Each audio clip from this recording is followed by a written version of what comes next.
If you've been living with chronic pain, pain doctors can't explain, pain that doesn't respond to treatments, pain that even keeps you up at night, we have the answer for you today. Maybe you've been told it's all in your head. You've tried everything, medications, therapies, specialists, but the pain is still there. And no one is able to tell you why. In this episode of the Robert Jean Experience, Robert and I are breaking down the link between childhood trauma and the chronic physical pain issue. This isn't theory. This is based on decades of experience working with real people who've healed from fibromyalgia, migraines, back pain, phantom pain, and other long-term conditions that didn't respond to traditional methods. If you're ready to finally understand what your pain is really about, this conversation is for you. And feel free to share it with a friend, a family member, someone who struggles with pain. I'm Crystal Dirksen, your co-host, and I'm here with Sir Robert Jean. He is a neuroplastician, behavioral engineer, and the creator of Eutactics and Faster EFT, a powerful method that has helped millions of people around the world heal and break cycles of pain and trauma. Robert, let's dive right in. Yes, this one here is the very first. That was one of the first things I ever worked on is physical pain, working with physical pain, and Oh, how it works, the mechanics of it. It took me a long time to actually get the structure of it, but physical pain, how does it work and what is its purpose, you know? yes. And today we're talking about like the link of this childhood trauma and how it's linked to chronic pain. So can you explain to our listeners what is trauma? If you can define what it is so that we have a better understanding than what traditional teachers are teaching us today and psychologists. Right. So we're talking about trauma. Now, what is trauma? Trauma, aka PTSD, is post-traumatic stress disorder, not a disorder. So what is it really? So if I'm going to speak from the brain's point of view, not consciousness, not what we've been taught around the world, from the brain's point of view, you've got a child, you got a person, and something happens, something unpleasant, something bad, or they witness something. To the brain, this is an education. You're being exposed to something you didn't know anything about or never personally experienced. So it could be a physical beating, it could be an abuse memory, or it could be a positive memory too. Because again, my world, trauma is an emotional education on how to respond and operate within the world, which also alters our decisions and affects our value and our identity, etc. Now you have positive traumas and you have negative traumas. Now, the reason why the negative traumas are stronger and catches your attention more so is because the intensity is greater. So if you understand trauma, the simple understanding, trauma to the brain, and now we're not talking about consciousness, to the brain, this is exposure to the world. And so the brain's going to notice certain things, it's going to grab certain things, it's going to internalize those things. Now, post-traumatic stress and or traumas, or like I said, or education's how to operate in the world, but it's not the event that traumatized you. It's not the rape, it's not the beating, it's not what you witnessed, but rather what your brain captured, organized, and used to help determine what to do to survive. So that's good stuff and bad stuff. Right. And can you clarify what positive trauma is? Well, positive trauma, again, trauma is an event that educate you about the world. Mm-hmm. So you could have a very positive experience. Mm-hmm. You know, like this one lady, for example, she come from a very abusive family. And a positive trauma for her was to experience her aunt who was loving and kind. And she never experienced that. She said, oh my God, there are actually nice people out in the world. So that had a positive impact on her decision and values. Mm-hmm. Now, again, she could have the same aunt who punches her in the face. That's also a trauma. So positive experiences, we'll call it a trauma because it's impactful, affects our decisions and what we do. Now let's do the unconscious part, or the brain's part. Let's do consciously. So consciously, we don't know why we act the way we do. We feel like we're having a heart attack, we're going to die. We avoid certain people, avoid certain things, because your brain starts doing weird things in your head. And of course, it'll start flashing memories. It'll make your heart beat. It'll do lots of weird things into your body. So consciously, we are not even realizing what's causing the problem. But we notice it. Our consciousness goes here, our body. We notice what we're feeling. And so therefore we respond, or we notice what's happening in our head, or what the sounds we hear inside of us. So we consciously are noticing what our brain is putting out based on what it took in. So again, there's two parts. There's right. the mechanical part, which is the brain part, and then there's a conscious part. Now the conscious part is not so smart. I just talked to a person yesterday, or a couple of days ago. She says, I feel dizzy, my blood pressure's high, and there's something wrong with me. And of course, I know her a little bit. And of course, what just happened? She wasn't like the day before. So obviously something happened. So here's her life. Here it is. Her boyfriend of 15 years dumps her, sells her car, and then she escapes. That's just recently. So then she escapes, and now she's struggling to make any money. She's just got pulled over and got a ticket, a $400 ticket. Mm. And then her father just, like the night before, we got a phone call from the detective. Her father just committed suicide. Oh my gosh. And wow. so now all of a sudden her body is sick. Right. Yes. So it's basically, it is how the mind catches our attention. Exactly. Now, when we say our mind, we're talking about the limbic operating system, the subconscious, unconscious, whatever you want to call it. Mm-hmm. It's driving the bus. And what the unconscious does, or the survival system does, it's going to ring the bell really loud to get your attention. And what's the bell? It's going to be our body. Or it may put a scary picture in our head, or we hear voices of something else. So the whole purpose of the brain is to catch your attention, to make you do the right thing, to be safe. Mm-hmm. So, sometimes, a lot of people say, well, I want to heal. Well, first of all, you're not sick, but your body is expressing the truth. Correct. That is held inside the mind. Yeah. So for her, she had dizziness. What is the mind-body connection with the dizziness? Because the body's expressing, like you said, it's expressing. The brain is communicating using the body to catch your conscious attention. Right. Yes. So let's kind of put things in logical, practical understandings. First of all, there's a misnomer out there. The body keeps the score. It doesn't keep the score. The body expresses the score. The scorekeeper is the mind and the memories.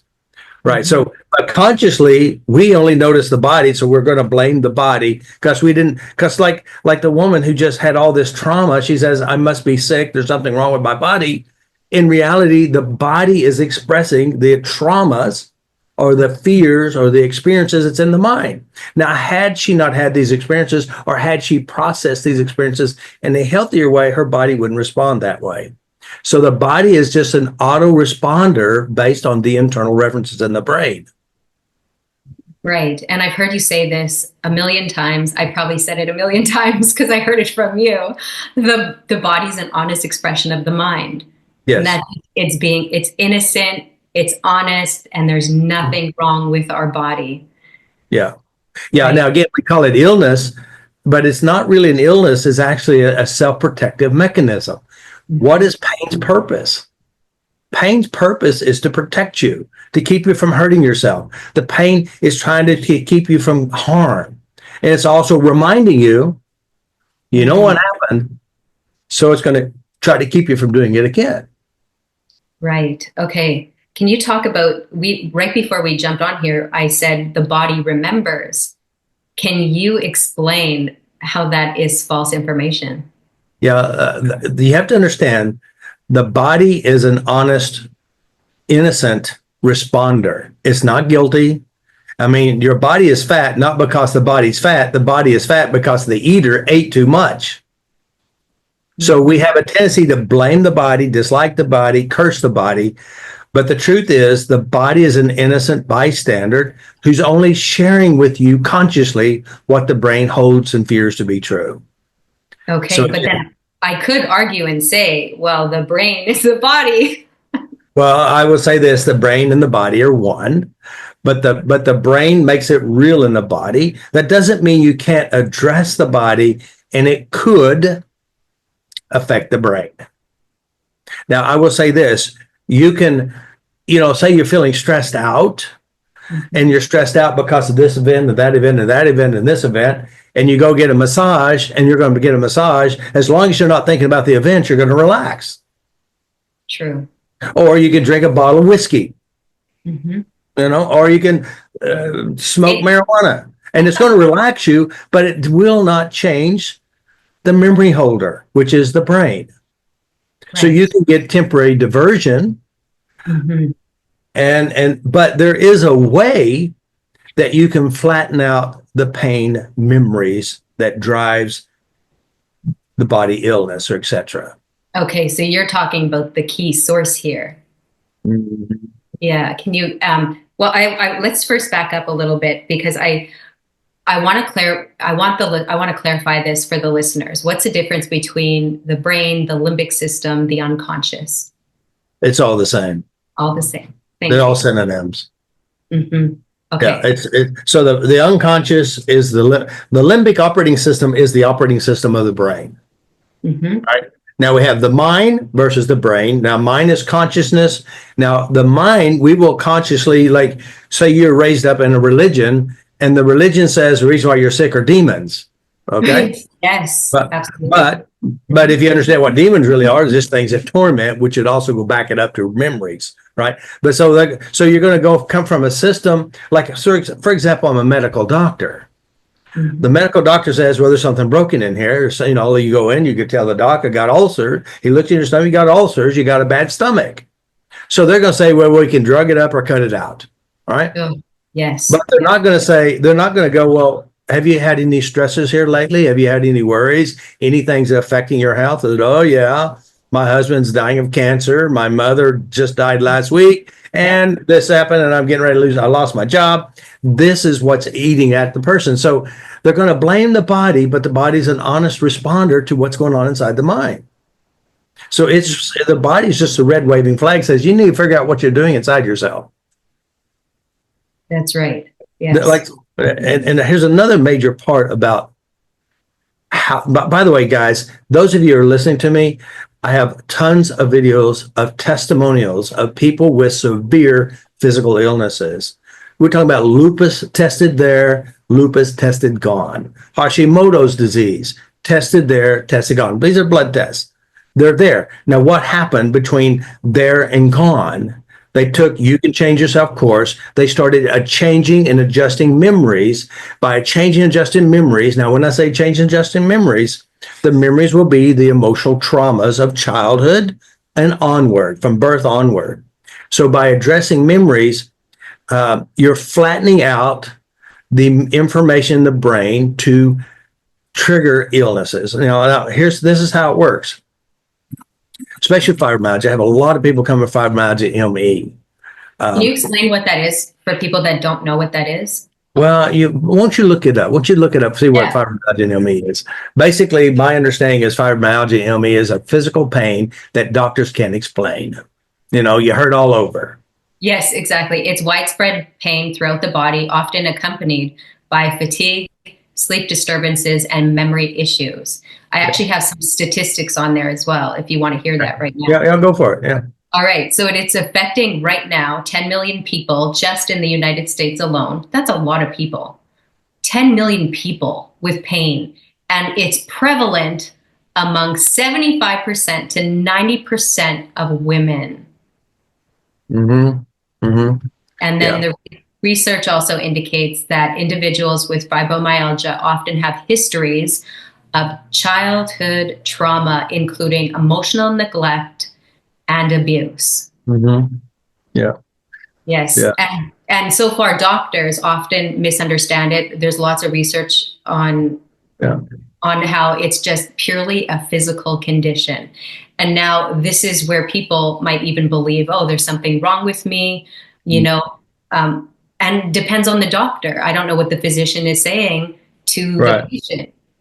But I do want to say, like, what the doctors are saying to, I've heard this several times. This chronic pain, the doctors can't explain it. And the doctors call it, when the doctor can't explain something, they'll call it idiopathic. And that means I don't know what the heck it is, and I don't have a name for it. So I need to come up with the new label for this new Right. experience. Right. So I want the listener to really know what makes you the expert, because you have seen this and people come to you and they're completely like tested, cleared, like means Yeah. come on. Yeah, big time. Now, let me just say this. I can't heal anything. You can't heal anything. Yeah. But your brain can. Now, there's a lot of research out there proving the power of the mind to heal itself. It's proven, research after research. Now, unfortunately, when we hear this from a researcher, they have a lemon in their mouth and they're saying this freaking placebo is ruining our good research. So what are they saying? People who are getting a sugar pill or a fake drug, a fake surgery, are actually getting healed by something that's fake. And then there's the nocebo effect, which is the nocebo effect is as it's the correct drug, it's the correct operation, and it still doesn't heal. Both the placebo and nocebo are doing exactly the same thing internally. Now, what's happening is the mind's ability of belief and power to change how we internally represent things, and the body follows. Now, I call this a universal pattern of belief and or creation, and it's basically a 4 to 5 step process in how the brain will actually heal the body. Or I say heal the body, transform the physical symptoms in the body. All right. So it's a fact. That's even bizarre. There's a lot of bizarreness with research. Like they even gave people fake radiation. That means no radiation whatsoever. Right. 1 out of 3 lost their hair with fake radiation. Now, why did they lose their hair? Because they've been aware and seen researches and hear stories on the news, and they see stuff. You're supposed to lose the hair when you get radiation. But they didn't get radiation because what they did inside their head created this. Wow. And you just like the woman I just told you about, who's, her dad died, her boyfriend of 15 years sold her car, tried to control her, and she left with nothing but the shirt on her back. She got a ticket, $400. Now, all of these are emotions. 75 to 90% of all doctor's visits are stress and emotional complaints. Stress and emotions are reactions to perceptions. Perception is created from our life experiences, and we create a value based on our experiences. Now, research has clearly shown that childhood trauma has long-term health consequences that leads to chronic illness in adulthood. There's even a study showing that 78.1% of women, 92.2% of men exposed to traumatic events in their lifetime, and these traumas could be something as simple as something little, something big. It could be a movie. Like there's one woman who, as a child, she was raised up in a religious group, and every night she feared of dying and going to hell. So she's practicing this horrible fear. She becomes a nurse, and then she sees bad things happen, and she becomes super sensitive. And from the sensitivity, she created not only fibromyalgia, she created multiple chemical sensitivities. And by watching and taking the training, she cleaned it up by addressing the traumas. So it could be physical abuse, it could be sexual abuse, it could be school trauma, it could be neglect, it could be witnessing violence or any other event that may impact your value as a person. It may impress upon you an ideal or a belief.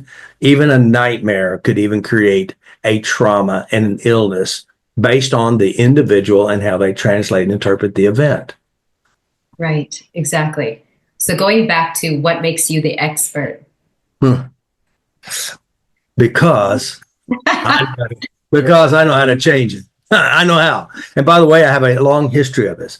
I started out in 1999 with a psychocentric process, which basically it helps update how you feel and how you represent things. So the first thing I worked on physical was myself. I had a pain in my shoulder, and I'm using this process, and the pain faded off and disappeared.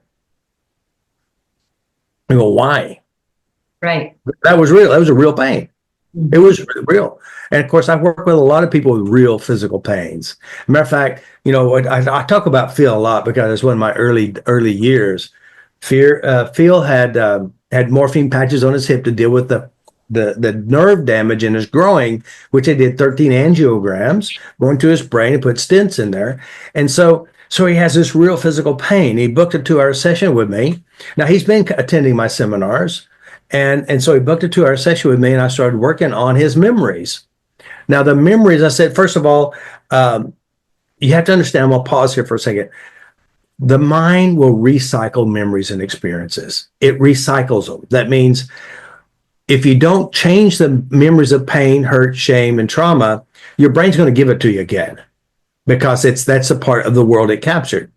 So I said, Paul, what was going on in your life when you needed these stents and when all this stuff? He goes, well, that's easy. I'm divorcing this crazy woman, and he's pissed off at the doctors. He's pissed off at the world. He's pissed off at himself. So this emotional soup right there. And so then again, he had 13 experiences, nerve damage in his groin. And so when I went there in the office, he had pain. And when he left the office, he had no pain. He came back 3 or 4 weeks later, and he had this big stack of papers showing the doctor says I should have pain, nerve damage. I said, I don't have any pain. And so why did that happen? Because the brain recycles your experiences. And you can test it if you've ever hurt yourself, you've ever been sick, and you remember it, you actually start to feel it. Mm-hmm. Yeah.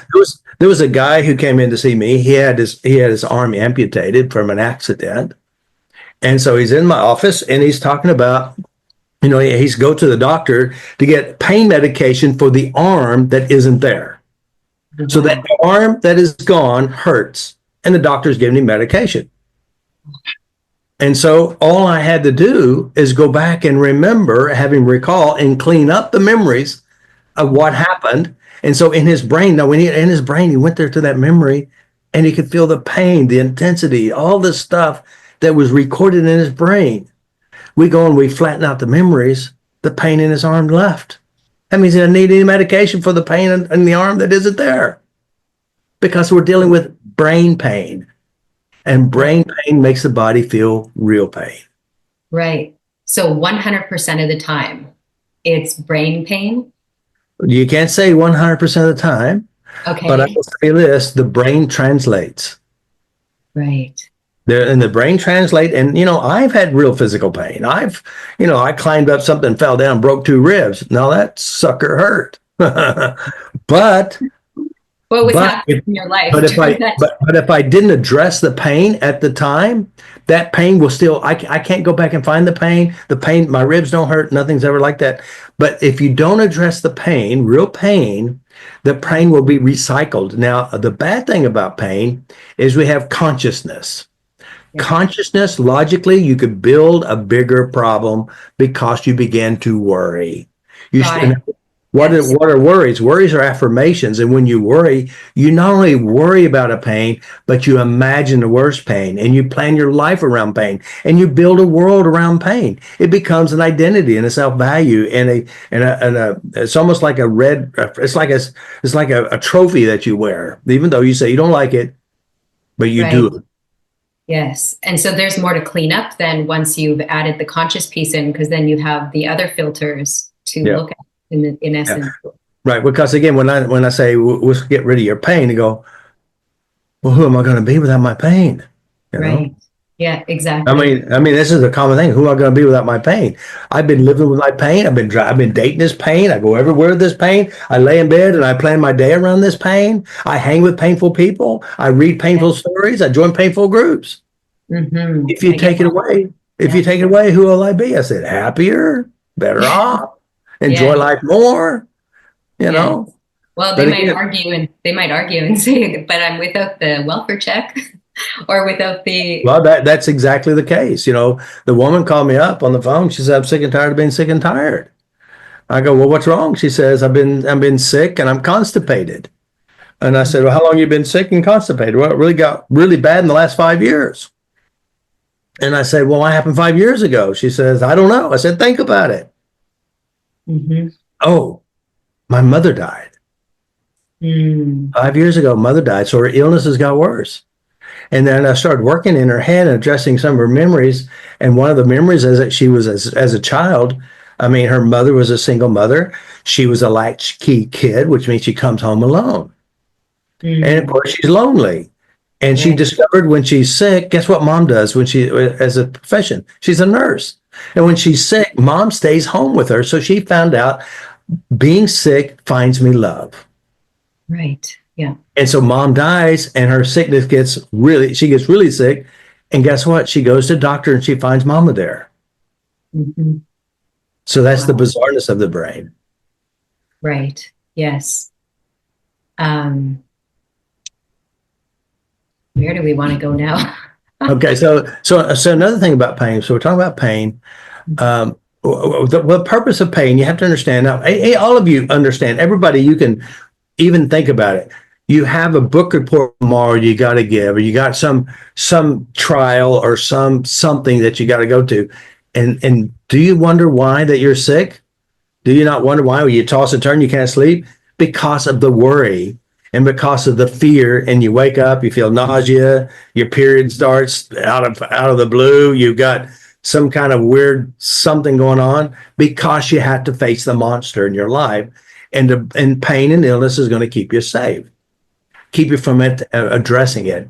So again, there's so many bizarre stories attached to this. I work with thousands of people with all kinds of illnesses. I mean, incurable illnesses. But again, it's the power of the mind that can heal itself. I can't heal you. You can't heal you, but you can change your brain and your brain can heal you. And again, science has proven this to be true. It's called placebo. Placebo doesn't mean fake. It only means it's a disrupt. It really messes up the researchers. And the bad thing is sometimes the placebo outperforms a real drug. So Mm. then the Wow. scientists threw in another wrench in the mess. They're going to placebo. So now they're telling everybody it could be fake. So then it lessens the placebo effect and the nocebo effect. So Mhm. so the power is in our minds, but not knowing how to use your mind, you'll be using your mind to make you sick. Right, right. Wow. So trauma expresses itself because we're talking about trauma and chronic pain. So trauma expresses itself in the body. And it's very specific. Like it can be very specific according to, Yeah, uh, yeah. fibromyalgia, migraines, headaches. It's very specific. Can you talk a little bit more about the mind-body connection? Yeah, you can't separate them. And by the way, you can test anytime. You can do it now. Take a deep breath, close your eyes, remember a happy memory. Remember the happy memory, pretend like you're there. And when you do that in your mind, it feels real in your body. Mhm. Now, if you stop and you go to a stressful moment, an unpleasant moment, as you remember, you recall, you put yourself there and you feel the stress, Mhm. which also proves the fact the mind affects the body. Mhm. The mind affects the body. There was a woman I worked at a gym, and she walked around with her butt tucked under, like her butt was tucked under. And she booked a session with me, and come to find out, one of the a very emotional traumatic event happened to her. It was her father kicked her in the ass, and from that point forward, she tucked her butt under so no one else would kick it. Now again, the body is doing what the brain and the perceiver thought and felt and held. So she didn't want to get kicked again. So she, at a conscious level and an unconscious level, tuck your butt in. Maybe no one will kick it. Mhm. And this is how the brain works. Right. My, one of the early deals. I mean, I work with so many people with physical pains. Pains also would represent a relative, a family member. It could represent an event. It could represent all kinds of different things. This one woman in the early days, I think her name was Rita, and I'd taken a massage class, and she was in part of the massage school, and she had what is it, corporal tunnel surgery on her forearm. It still had hurt. It said from 0 to 10, it was a 7 pain. And the weird thing is, she's taking massage. Guess what she'll be using her body for? That's another weird part about us. We go to what helps supports our pain. And I said, well, I said, so I said, how'd you hurt your arm? She said, well, I was driving and I went off the road, I missed a bridge and I got hurt in an accident. I had surgery. I had, therapy, and the pain still hurts. It even hurts after surgery. And I asked one more really smart question. And I asked this a very intelligent question, especially when to heal the cause of your problems.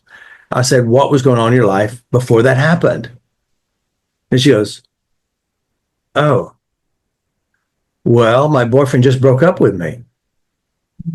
Broke up with me, and I'm driving home and I'm crying. And then, of course, it's on the right side, which represents male. And then I had an accident. So here it is, an emotional trauma, an event causes physical reminders. And so when we got done, she had no pain in her forearm, none whatsoever. Wow. This was highlighted to me when you were speaking. We go to what supports our pain. Yeah. Yeah. So do you find that, I mean, a lot of the people that are even finding you and finding your work, are their backgrounds, like do many of them have childhood trauma? Like they're coming into this. Well, let's just say everyone on the planet has trauma. True. You don't have to be raped to have trauma. You Correct. could be just disrespected all the time by your mother, your brother, your sister, your uncle. It could be anything. An accident, a physical accident, is a trauma. Even though it's not big. And when I say a trauma is an experience that affects your decisions, it affects your value, and it affects how to operate and survive in the world.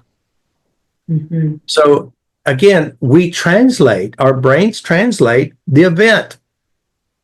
And so if we don't like how it's translated, which means you feel scared, you have trauma, you have anxiety, you have panic attacks, you have physical pains, you change the memory, the issues fade with the memories in which you've changed.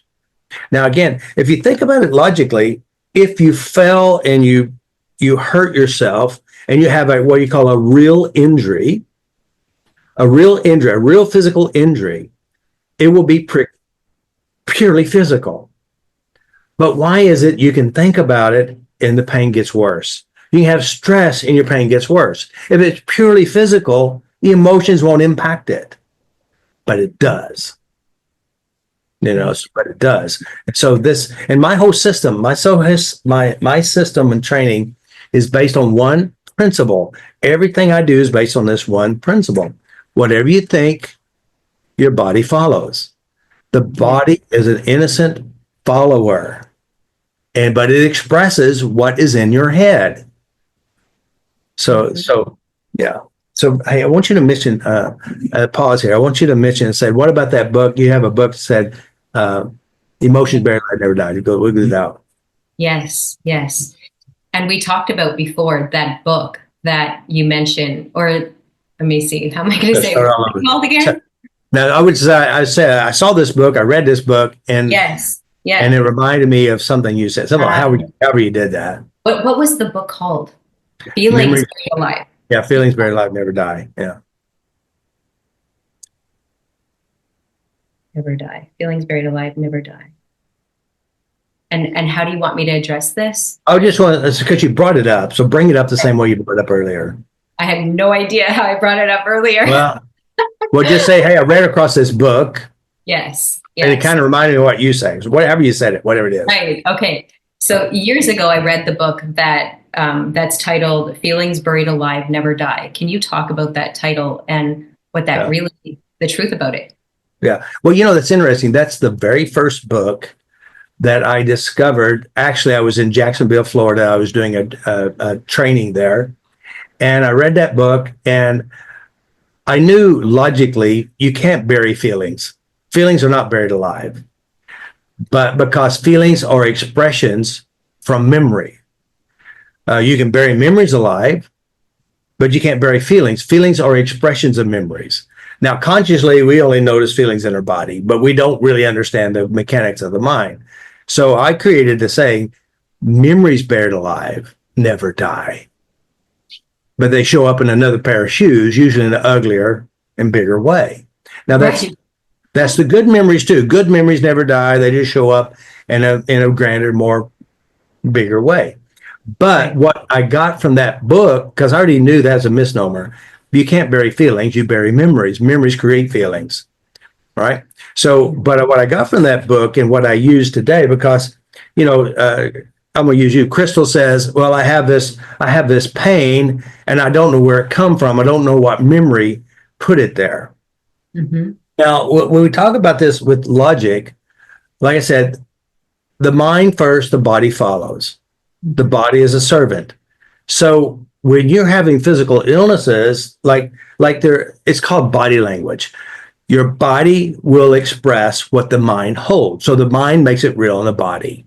Now, of course, the brain will speak the truth, and there's only one part of the body that doesn't speak the truth. But if you're smart enough, you can listen to the voice inflection is our mouth. You can lie with your mouth, but your unconscious speaks the truth, which your tone, your facial expressions. So there's only one part that lies, and that's your mouth, but yet unconsciously it will tell the truth. But Right. It's so true. Yes. yeah, Yeah. because some people are they try to lie, but you can tell they're lying. Right. And the body language experts will even show you different things they do, Yeah, like moving your eyes away, like yeah, not or looking at closing the their person eyes. But directly. yeah. Yes. So our body, like if we can pick up those subtle signals, we can Mhm. tell if, I Yeah, mean, it's always speaking truth. It is yeah, 100% truth. And that's what we can count on. yeah. And even though we're ignorant about the truth, because again, the woman says, I got a bad heart, I got high blood pressure, I got to get on medication. And that's not the case. She has a stressors in her life she's not dealing with, and the body's crying, trying to Mm, catch her attention. And so she's going to blame the body. And so one of the things I learned from that book is this, that the brain will express emotions and feelings through the body. And so, like, I have this book from Louise Hay, was the second book I found, uh, Heal Your Body by right. Louise Hay. Now, again, it's called The Mental Causes for Physical Illnesses and the Metaphysical Way to Overcome Them. And of course, in the first part of her premise here, she talks about that she's had a lot of sexual reproductive illnesses or issues, right? Yes. And then she goes on to say something, well, it must have had an impact based on this sexual exposure or abuse by my stepfather. So the brain will express emotions through the body. So when I started looking at her book, now this is a very abbreviated version. I don't use this very often, but the Mhm. nice thing is it opened the door for me to help decode what the physical body is talking about. Now, Okay. So, the physical body is expressing what the mind holds. So, what is the mind holding?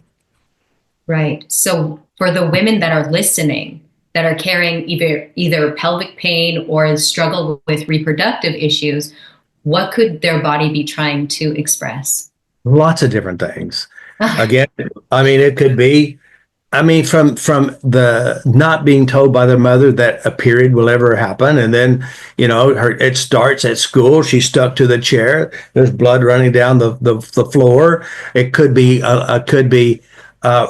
training by religions, and that your body is dirty and ugly, and then there's all kinds of billion things, and then of course, inappropriate sexual exposure by whoever it is, the guilt and shame because of it. It could be a horrific childbirthing experience and the trauma attached to the childbirthing and the fear of having a child. There's a lot of million different things. And it all depends on what they're exposed to and what they've experienced. Mm. So there's one area, and men can have the same thing. They can have sexual guilt. They can have sexual shame. They can have religious trainings that really taught that they're ugly and bad or whatever this is, you know. Mhm.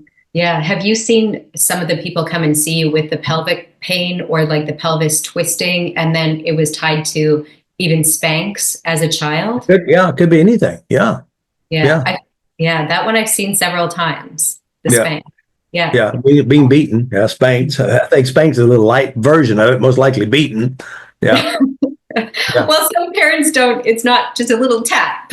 Right, Okay. right, right. It's done with anger, rage, and whatever Yeah, expression yeah. the parent Right, is using in that moment. Their right. expression matters. Yeah, like this one doc. This guy is a doctor, and of course his wife been come seeing me for counseling for the relationship. And so I meet the doctor and he said something like, people are really stupid. I go, what do you mean people are really stupid? He said, I had a patient in the office and she was trembling and I was just joking with you, put your hands over your head like this, it'll go away in 3 minutes. He said she did it and it went away. People are really stupid. Good for her. But the problem is he's ignorant about how suggestible Right. people are. Exactly. Especially doctors. People are Yeah. very suggestible. They Yeah. let that in. Oh Hmm. yeah. And so another thing is we've had experiences like this woman comes in, she has severe TMJ. And also a medical doctor, another doctor, he's not a medical doctor, he's a doctor, has a few PhDs. And he comes in and that's the wrong one. I had to get, that's the wrong story. Here's another guy comes in, he's had surgery after surgery on his nose. He has so many surgeries on his nose and trying to figure out what's wrong. They can't figure out, the pain's still there. And so, I'm working on him. I go, why would you have a pain in your nose? What references? And so my mind goes, oh yeah, I remember when grandpa goes like this. I got your nose. And of course the little kid's trying to jump and get your nose. Guess what?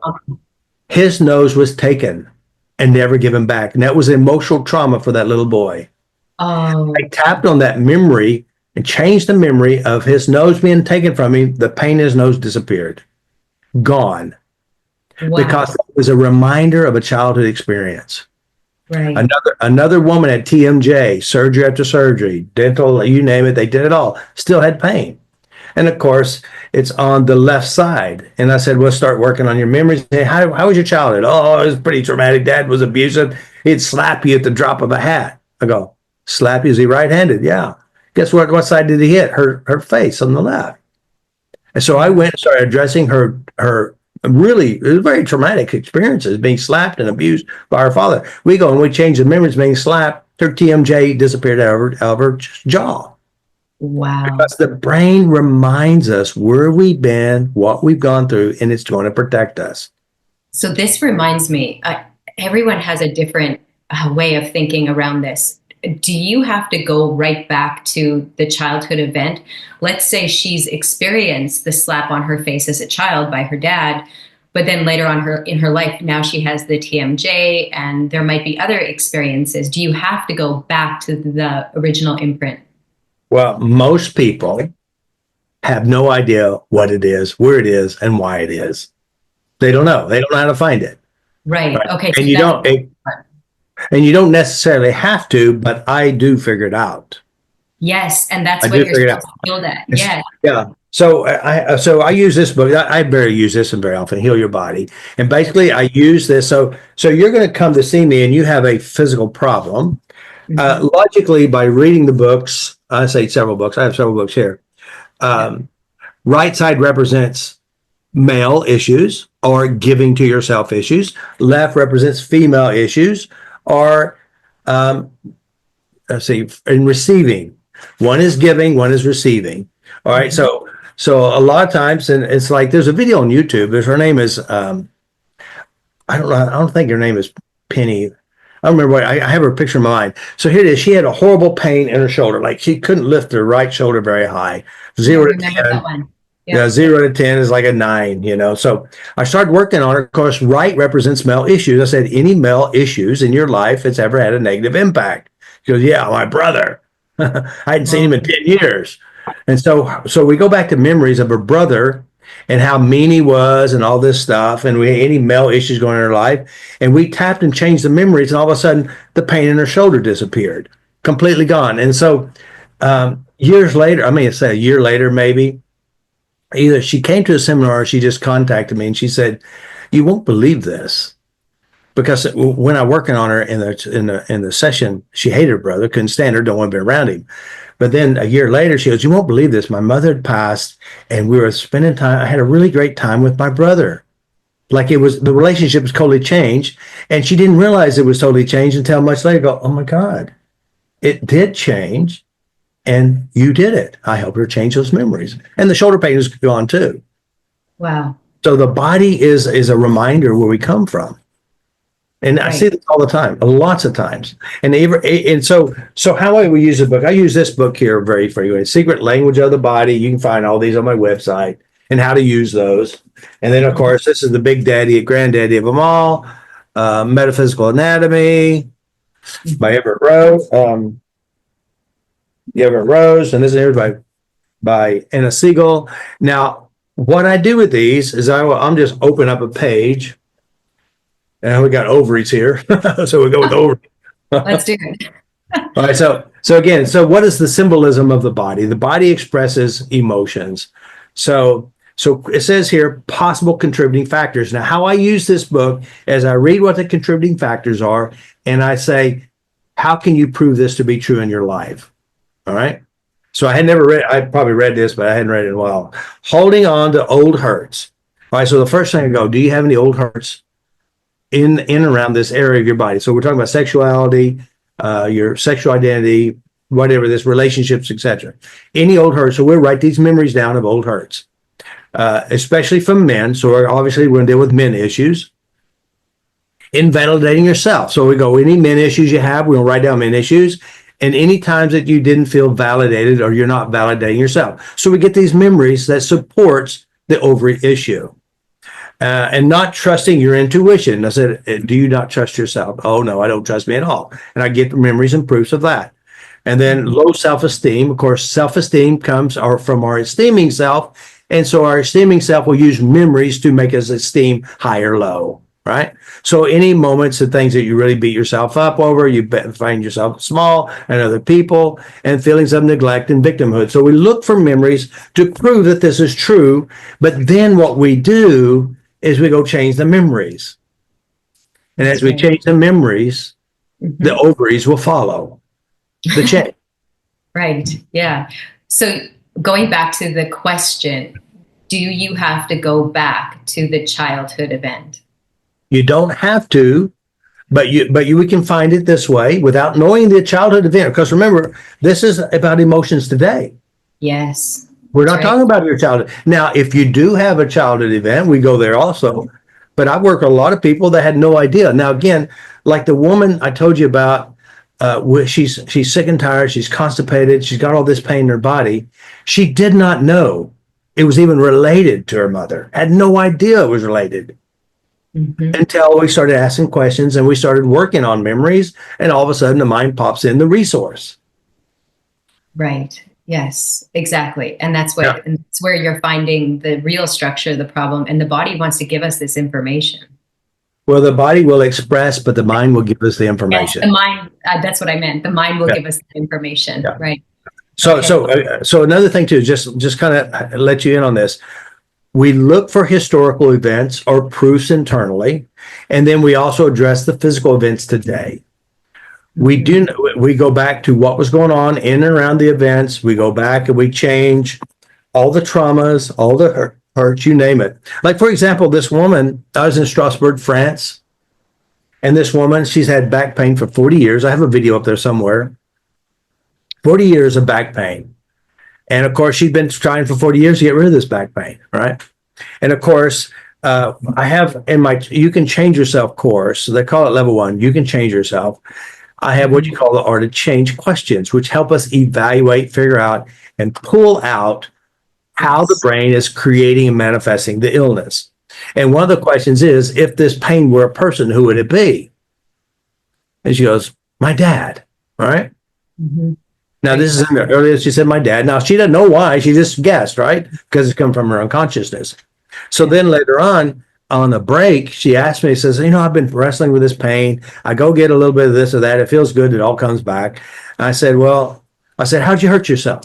She said, well, I was holding a little girl and I slipped and fell and hit my bum. And from that point forward, I had pain. And I go, okay, anything else was going on in your life around that same time? And she goes, no one's ever asked me that. I said, what is it? She goes, my father had just died.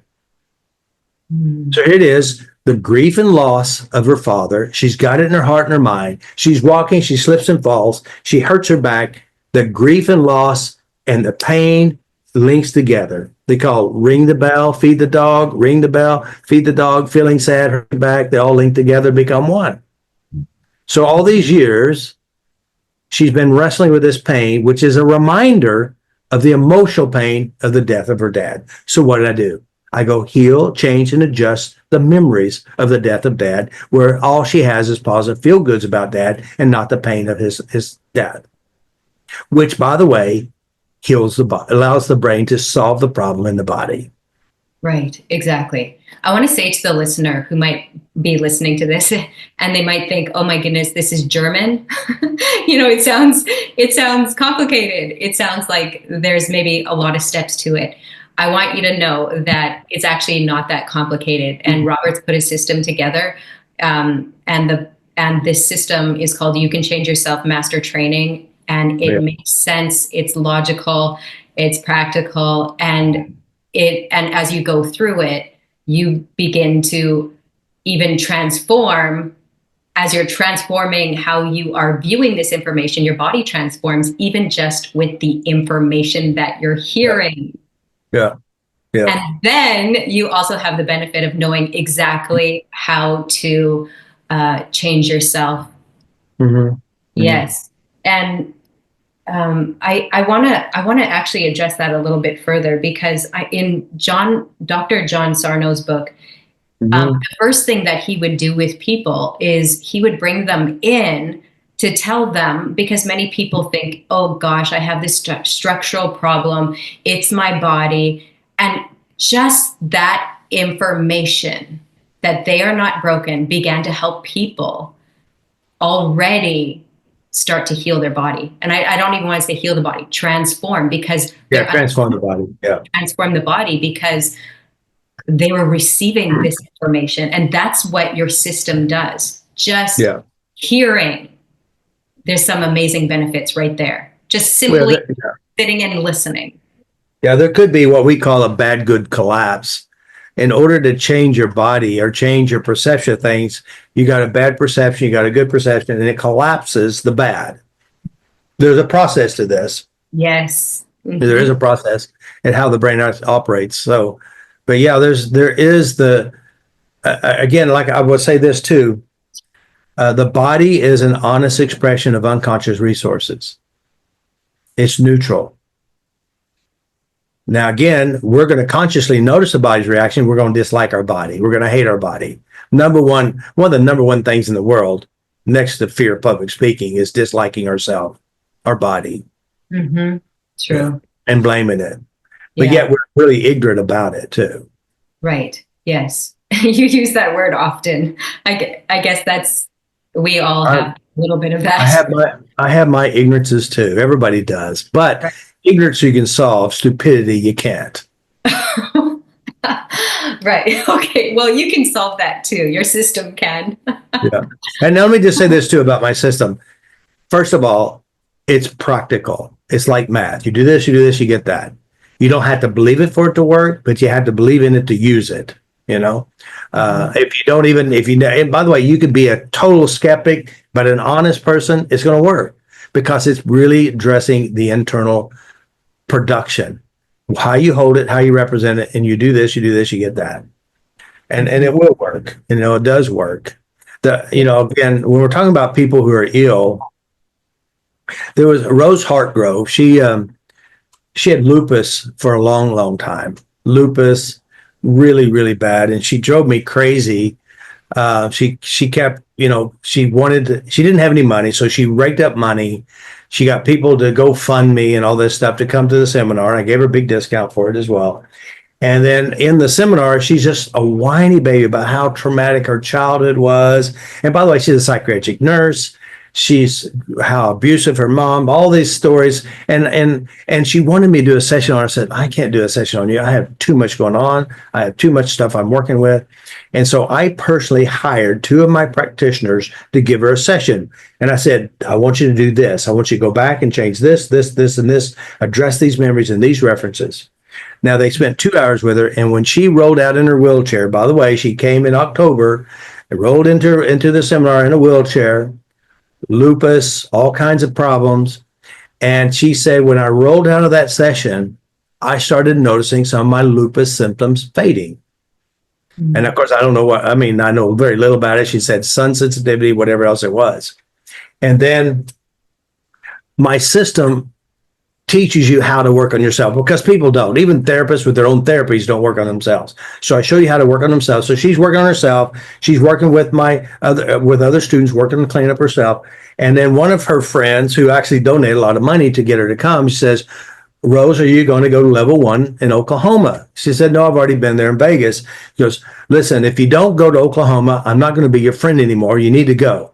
All right. So now she's in Oklahoma. But she's transformed a lot, because now she's in Oklahoma. She's not in a wheelchair. She's actually walking. She's walking, and she's sitting in the seminar, and her phone keeps going off. Mm. And of course, she looks down. She sees it's her doctor, because before she left Oklahoma, she went and got her checkup. And she kept calling. So this is really weird. He never calls me more than once. And then she goes on to say that after on the break, she got it. And she said, the doctor was really puzzled because there's no lupus in her blood system. Mm. So from October to February, it had shifted and changed. And how did it do that? She was changing the traumas. Right. She's not the only one that I've worked with who lupus disappeared. There's Lolita. There's a lot of people who've had a lot of physical blood tested problems there. Hashimoto's is another one of those. They told her, said, listen, you'll never be able to get rid of this. Don't try diets. None of that's going to work. You're going to have this forever. It's not true. Mm-hmm. Do you want to go into what lupus is a little bit deeper? No. Okay. No. All right. Good. All right. Okay. Okay. So yesterday when we spoke, you talked about sympathy pain. What is it? Yeah. Oh, yeah. And how does it affect our body? Well, here's the interesting thing about sympathy. I work with a lot of people who will pick up trainings. These are traumas by working with or dealing with other people who are sick. Now, do remember this. Our brain is a learning machine. That means you go to school and you can watch somebody do math on the chalkboard or spelling or whatever it is. And by watching this, you learn how to do something. Well, a lot of times when I work with male and females, they really, really are heartbroken, torn by watching her mom suffer all the time. And they will pick up that idea, if only I could suffer for her, maybe she won't be so bad. Mm-hmm. Now, that's one way. So they'll try to take it on and try to feel what the other person feels, try to relieve them from their pain. It doesn't work, but it creates what you call a learned pain program. Another way that people will learn to have pain is by listening and watching to other people talk about pain. Or better yet, they're watching their loved one in which they help slowly transition to death and seeing their sufferings. They internalize these sufferings themselves, and these sufferings or programs or training will teach them how to suffer too. Right. So we can learn by witnessing, hearing, and experiencing others. This is how the brain works. So, Robert, you've worked with several clients who have had autoimmune issues like lupus, arthritis. What is the body expressing? Can you talk about that a little bit more? Yeah. Autoimmune disease, even Lyme disease. I mean, it's the weirdest thing. Some people have Lyme disease and never been around ticks or anything. So I think there's a big blanket that's being spread over people with all these different things. Well, autoimmune disease is that it's a lot of what I would say a lot of self-hate. There's a lot of bad memories that are played within the self. And I've seen this. I have a really long, like an hour-long video on YouTube where these 5 or 6 women share how they had autoimmune diseases, lupus, pot disease, Lyme disease, chemical sensitivities, fibromyalgia, and they all tell the same basic thing. How I solved it is I changed my inner world and the inner world of pain, hurt, and trauma. And so it's just that we're eating up ourselves by how we process the world, how we process our past, how we process our partners, how we process the government and the people in the government, and how they process information. Eating away at the self. And that means the anger, the hurts, the guilt, the shame, the embarrassment, whatever it is, or the dislike for oneself. So I've worked with so many people. I mean, really, really, it's gone. Even like 10 years now or 15 years later, it's still gone. Individuals who've really transformed their health by addressing their inner head. Wow, that's incredible. But Lyme's disease, I guess it originated in ticks. That's the way That's what they say. Yeah. There's a big mass hypnosis going on in the illness world. And people are very gullible. It's almost like a hexing. You watch videos and people say, oh, you got this, you got that, and you believe it, you study it, and then you have it really well. So there is a hexing going on in the world, and it's even with chemical sensitivities, food sensitivities, illnesses. There is a mass hypnosis going on, and it's called the placebo effect. Whenever you believe something to be true, you practice in your mind, it's true. Even if it's not true, it is true for you. Okay, so how is there a mass hypnosis with Lyme's disease? Again, it's just people will go and they watch videos about it. They will hear about it. They're going to say you got Lyme disease and you don't know what it is. And you go back and there's one woman specifically, she has all these weird diseases and she's never been to those places where they were because her brain is producing it within. So she is replicating what she's even heard about Lyme's disease. Wow. Heard, witness, and she has had a lot of traumas. Right. Physical abuse, emotional abuse, sexual abuse, addiction. Interesting. Yeah. Now, do we remember this? The medical community are practicing. They're guessing. If it didn't work, we'll try this. Just remember that. Mm-hmm. That's wisdom. Yes. Wow. That was really good. That was really good. I like that. I never even thought of that people could hear about it, even on the news. They hear about things and then that. I mean, you of all people are very gullible. You're a believer. Stop it. Oh, man. I think about that every day. Am I being a believer right now? Or a trans monkey. Right. Well, but we're all the trans monkeys, right? Everybody is. And the quality of the trans monkey's life is determined by the content in which the mind holds. Mm-hmm. Yeah. So that's the key. Mm-hmm. Yeah. Right. Yeah. So far throughout our conversation today, I've noticed grief and loss come up quite a bit. Grief and loss. That is something that really affects us. Mm-hmm. Mm-hmm. A lot of people, I mean, how many times have we heard this where dad retired or mom retired and then within a year or two they die, or they're married and their partner dies, within a year they die. Mm-hmm. And this is because of grief. And you said grief and loss is not only just the death of something, it's the ending of something. I mean, like some people will retire from their job. It ended and now they're sad. And this sadness makes them ill, and this illness will destroy them. Or they or divorce. The divorce, and divorces depends on who you divorce. It could be freaking crazy, traumatic, and horrible. Or even just the idea of it was a consensual divorce. There still is a loss. Some people will gain weight. Some people will go gray. Some people will have all kinds of physical illnesses because of the loss and the grief of it. Yes. Or the children. The children grow up. God forbid, all your children are going to leave the house. You go, oh my God, what am I doing with my life? I have no purpose now. Right. And there's a loss. There's a grieving of this. And I'm stuck in with this guy and I really don't like him anymore. Right. Well, I remember years back when my sister-in-law was talking about, she really grieved when her kids, they all grew up. And I thought, you know what? I'm learning from this moment and I will never do that. I'm going to live my life as I have my kids. And that means I'm going to do everything I'm passionate about. And I'm not going to be the normal mom. So I make sure that I do what I love too. So, Yep. go ahead. No, I just think you've got to be a balance in whatever you do. And, you know, one of the things that I do teach is not just a process to change the past, not only a process to address physical illnesses and traumas and bad memories.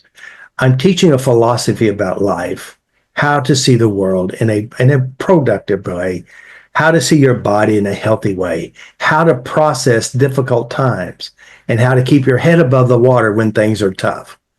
I'm teaching how to live a good way of life. And Mhm. it's a healthy way. Absolutely. Yes, I agree. It is a healthy way. So, as our listeners are tuning in, they might be starting to make the connection between their chronic pain and maybe a childhood experience. What is their next step, Robert? Well, I think the number one step is to cure yourself from ignorance. Ignorance takes you down a bad path. A lot of mistakes are made till you figure it out, or some people never do. So I would say the biggest thing to help heal your body or transform your life is to solve the illness called ignorance. It's not an illness, but it definitely costs you a lot of pain. And so Yes. one thing is I say, learn how the mind works, learn how to change and adjust your memories, learn how your mind and body work together. And of course, that's what I teach.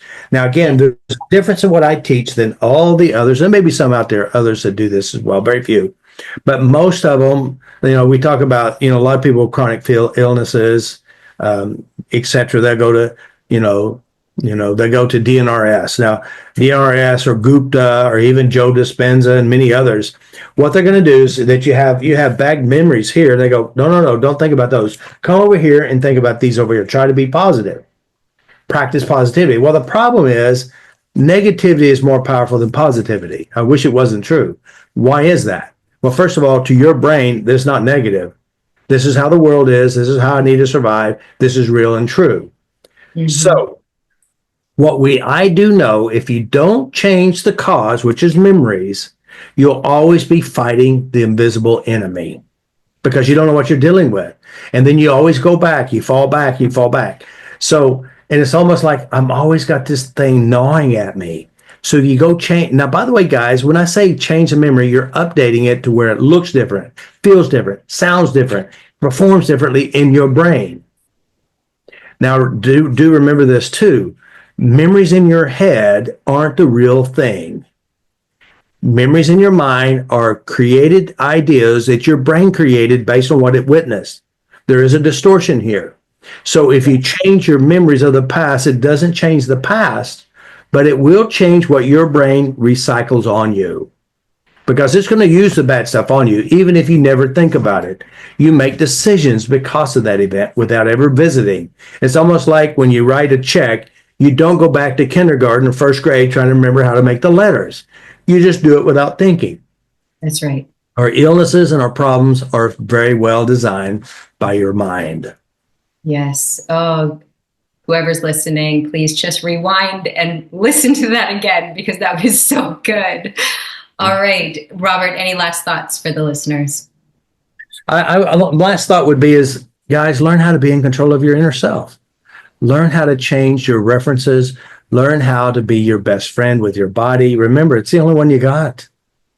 If you don't like it, you don't like you. It's Yes. trying to help you, trying to protect you in some weird sense because of information. So learn how to change the information. Learn how to like you from within you. Make peace with your body. Make peace with your head. Make peace with your world, and your life will be healthier. If you need help, real help, come visit me. Come to take. You can change yourself course. If you're a bit skeptical, look at my testimonials. Come to my weekly Tuesday tap-alongs and try it for yourself. It works. I guarantee it works. Yes. So stay open, check out Robert's videos.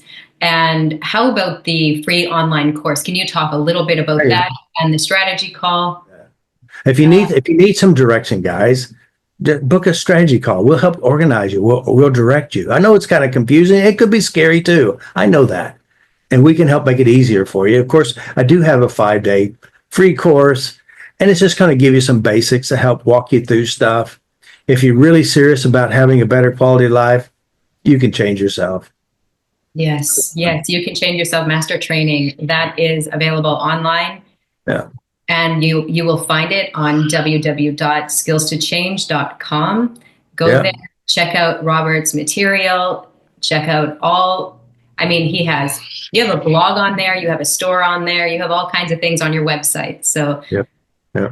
so check that out. And thank you so much for hanging out with Robert and I today on the Robert Jean Experience. We're so happy you're here, and feel free to send us your questions, and we will answer, or Robert will answer the questions that you have. And Yeah. see you next time. Peace. Peace.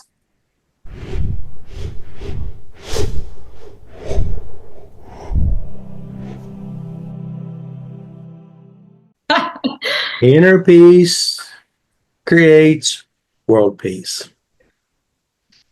So good. Yeah. Well, I think that was good. Okay, so Robert, you've worked with many clients who have had autoimmune issues like lupus, arthritis, other autoimmune conditions, and I'm sure you're very, I don't even know what to say here. Sorry. We just fucked up this whole video now. I quit. Oh my God. All right. Okay. Get your shit together here. All right. All right. All right. All right. Be serious. Yes. All right. Do it again. Yes. Oh! Okay, I can do it. Oh. All right. I never even thought of that people could hear about it, even on the news. They hear about things, and then that. I mean, you of all people are very gullible. You're a believer. Stop it. Oh man, I think about that every day. Am I being a believer right now? Or a trans monkey. Right. Well, but we're all the trans monkeys, right? Everybody is. And the quality of the trans monkey's life is determined by the content in which the mind holds. Mm-hmm. Yeah. So that's the key. Mm-hmm. Yeah. Good. All right. I think we did well, huh? Yes, I think we did very well. So yesterday when we talked, it bothered me after you said that when I don't have a feeling, that it's narcissism. So, because I think about it and I'm like, oh no, I don't want to be, I'm so scared that I would be like someone that would be a narcissist, because. Well, get over it. You are. Stop it. Everybody has narcissistic tendencies. I know. And I'm seeing that when you're teaching people about the spectrum, because everyone, even today when you were teaching about what did you say? I wrote it down. You said something about the emotional, I don't know where I wrote this down, but you like narcissism's on this spectrum. And even there was something you said, I can't think of it right now. Anyway, you have a different perception on things, but it makes me think, oh God, I'm a narcissist and I can hurt people. Then I wouldn't do that. Then I'd rather see ya. But you have to understand, everybody does it. Everybody does. And some of your tactics maybe not as good as your mother, but I mean, there's hope. Because remember, you have those memories in you. If you have them in you, you're going to use them somewhere. Right. But I think that's where I have worked on a lot of memories that I remember. Mm-hmm. But even when Karen was working with me yesterday, I said, I can't feel that. Like I don't have the feeling. Right. Well, I mean, there may be reasons why. One, you don't want to go there. Or two, you're trying to escape, or you're not associating very well. Right. Okay. So you would know the different reasons, but okay. That's helpful because that makes me feel hopeful. Because Look, listen, I looked up in the dictionary yesterday. I had a picture of you right next to narcissism. So obviously you're famous. oh, good. I'm glad you're joking. I'm not joking. It's true. Go look it up. It's online. Oh gosh, that would be scary. Huh. Yeah, but that no feeling that there's something to that for me, and the grief and Yeah. loss. I think that's tied in together because there's more memories that come up for me with grief and loss that I don't, Mhm. because I can have big feelings about that, but I Right. right, but Right. I But you do remember this? What do you call either malignant narcissist or a psychopath narcissist feel nothing when they do things. yeah, They that's learn how to turn off the feelings and then just do it. interesting. So anyone could do that. Some people do. You do it sometimes in some areas. Actually, I would, yeah, if I were, I could, like, I was trained to shut off my feelings, but at the same time, I was also trained how to feel other people, How to what? how to feel other people's feelings. Well, you can't do that, but you can definitely project, right? But I can. Yeah. And I know you touched on that today, and I know you said it's emotional suicide, but when I was in Christie's program, I learned how to feel other people's feelings. That's really smart. What if you I, have a bunch you have a bunch of depressed people? What are you going to be doing? Practicing your depression. Mhm. Hmm. Interesting. Well, it's part of the intuitive training though, is to feel what other people are feeling. Good luck. It's Yeah. yeah, That's also suicide. yeah. And Then if you get really good at it, you're going to have to avoid people like the plague. Buy you a camper van and live in the woods so nobody's energy will get you. right. I can see where people would go with that. I've Yeah. seen it. I've talked to people like that. Okay. Yeah. Wow.